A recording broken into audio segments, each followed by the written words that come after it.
Hello kids, तो आज हम इस प्यारी सी जलपरी में भरने वाले हैं colour.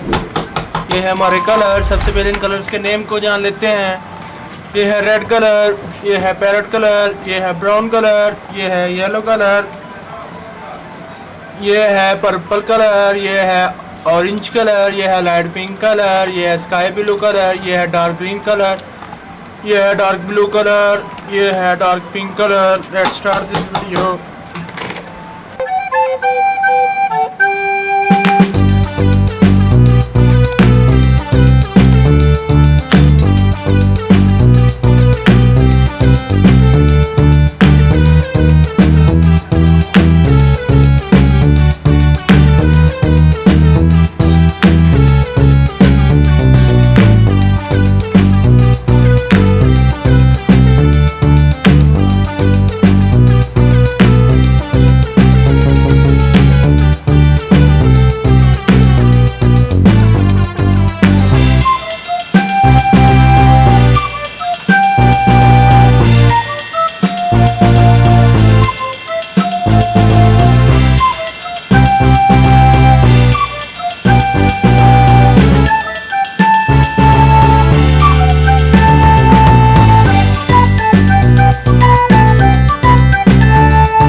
Thanks for watching my video.